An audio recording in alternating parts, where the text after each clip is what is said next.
Hey, it's Chuck Carstensen, another live video. I'm looking into the sun. Maybe not a good idea to start looking into the sun right away. So I am live at a foreclosure property. I'm not going to give out the address, although maybe it will appear somewhere in the house. But the point of this is to point out 3 things you got to be aware of when buying a foreclosure. And there's probably 100 things to be aware of, but 3 things that I think a lot of people don't think about. So I'm in the wind, the house has the power off, it's a little bit dark, and it's more of a tutorial of what to look for that can help you decide whether you should buy, or not even look at certain foreclosures. Now, we are doing our contest yet, so at the front of every video here, we've been reminding people you can share this, and it's a good one to share because I'm outside of a property that's listed at about $63,000. It's on an auction, and people email us all the time saying, you know, I want to buy this house, and can I look at it? So one of the things I'll first touch on is financing. The second thing I'll touch on is condition, which that kind of coincides. And the third thing I'll touch on is just weird things that can pop up, and give you one example or maybe 2 examples of a couple strange things. So share this out. You're entered in our contest for a weekly drawing for $25 gift card. You're entered in our grand prize drawing that'll happen, I think, in about 4 weeks now, for either a larger gift card or we're still working on one like bigger, like hotel price stay. So it's going to be, you know, a larger prize. So we like the shares, we like the comments, and this is one where you're going to have questions on foreclosures, like, hey, what about this? Or why doesn't this work? Or can I do this? Or that, or whatever. And I'll give you some specific questions, but you're welcome to ask them. You're welcome to share. You're welcome to say hi. And I talked about financing has one option. So what I'm going to do is switch the camera here in a second and show you that. So simply put, when we got a lower price house like this, financing and condition's a big deal. I'm showing you the roof that's tarped. I'll go inside. I'll show you where it's leaking. This deck or screen porch isn't like in awesome condition, and which means like, hey, I want to get a loan on this $63,000 house that I'm walking around the outside. It's a little dark inside, and it doesn't work because of the things I showed you, like the roof, and I'll show you inside, like the flooring. So this is a cash only house. Like when you see a really cheap foreclosure online, you pretty much got to have the cash to buy it. Either you have to have the cash, or somebody you know, a business partner has to have the cash, because the home's got to have a roof that doesn't leak. Now I'm showing you it can't have flooring that's all beat up. It's got to have mechanicals that work, and I can't really go downstairs. It's too dark and there's no power. The electricity's got to be on. So we're outside, and I showed you the roof, and here's it inside. You can't, you know, it's got mold all over the floor. So we got mold all over the floor, mold and insulation in the ceiling. So when you see these really cheap houses online, and we get these calls all the time, they can't really be financed. A house like this can't be financed. A lot of them you see online can't be financed. We get people all excited because the price is $100,000 less than the house that's sold down the road. Well, that's because of some of the things I'm showing you here. Can't finance it, gotta have cash. So that eliminates most people right away. So one of the questions you could have when I said, hey, let's interact, ask questions. Well, how could I come up with the cash to buy a house like this if I wanted to get in rehabbing? That's not the point of the video, but these are questions you can ask, and we can answer them separately or in a future video. And those are the questions people come up with. So I mentioned you can't finance it, it's cash. And then condition. It goes in line with topic 1 of the financing is condition. If you see a cheap home online, let's say you had the cash, now you need extra cash to fix it up. So this one's going to go for whatever it goes for, $50,000, $45,000, $60,000.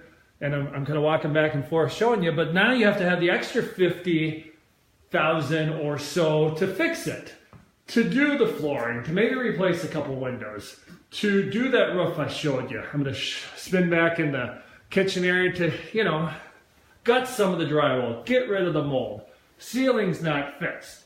Mechanicals downstairs, I don't think we're awful, but a lot of times something's not working. A lot of times, you know, there's plumbing lines that need to be fixed. So just bouncing back and forth in this house, you not only, if you somehow had the cash to buy it, like you saved up and you have 50, 60,000, do you have the additional 50, 60,000 to do some of the things we see in a house like this? And most people don't. So then, let's just say we're not in a house that's, I'm going to flip it back on. And here I am. Okay, let's say we're not in a house that's super, super bad. Maybe you could finance it. Maybe the condition's not as bad as I'm showing you. What else can come up? At the top of the video, I said, you know, probably hundreds of things could come up. But there's cities, and I'll show you outside, sometimes they have condition reports. Like, you know, the house has to have some of the repairs done, even if they aren't super noticeable. Like some of the cities, like St. Paul, has a condition report. Behind me is a notice. This is a vacant house. Like here, you have to do an application, pay a big fee, and that's just to occupy the house. Now, if it was a nicer condition, that wouldn't be the case. But that's an additional expense on top of what I've already showed you and the stuff I wasn't even able to show you.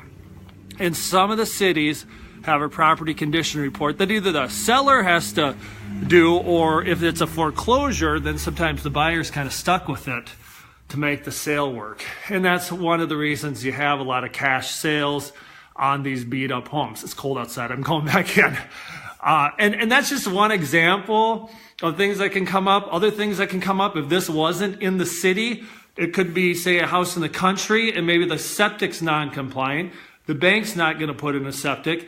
It's winter, you're not going to put in the septic. Now, who's going to escrow? You got to escrow for a big repair like that, or like some other code compliance type of repairs that are required by the city or county. So in those cases, even if the house was financeable and the condition's okay, there could be something that's a code-related issue that now you have to have the money for to escrow for in a foreclosure. And I'm just touching on three things, and three things that I find a lot of people don't know, because literally weekly, if not daily, we get an email, hey, I like this house. Okay, yeah, that's a cash-only sale. Do you have financing or do you have cash? Remember, point one was financing. I don't have cash. Okay, we can't, let's not look at this house. Okay, so yeah, I have 50,000. I want to buy a foreclosure.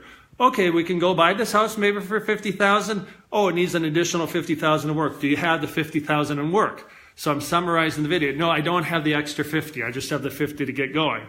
Okay, and what about the other stuff? And like I said, there's hundreds of other things. They're not that easy to buy, but we get these kind of questions all the time. People want to see these houses you can't buy. And totally understand. This video is just to help you understand why we say no, it's not worth seeing this house. So thanks Tiffany for the share. Thanks Kelly for the share. And again, this one's a tutorial. I'm live in a house that's active on the market, and it's just sharing a couple ideas with you. We get people like, well, can you set up the search for foreclosures? I saw these on Zillow, and Zillow says there's all these foreclosures out there for really, really cheap. A, most of them don't come on the market. B, maybe somebody modified their loan, or they figured it out. Or C, they're not coming on at that price. They're just trying to get some eyeballs on Zillow. So a lot of the ones you see online aren't actually for sale. And then I'm in one today that is for sale, but it's hard for most people to purchase. So you got to understand, foreclosures are complicated. The moral of the story, if you are looking to buy a regular home or a foreclosure, and say you're a buyer and you've never done this before, even if you've done it before, it really helps to have an experienced real estate agent to help you through the process. Obviously, myself and Michelle know what we're doing, and I've been doing this a long, long time, been in all kind of homes and situations, so I can help you navigate it and get you to the right property.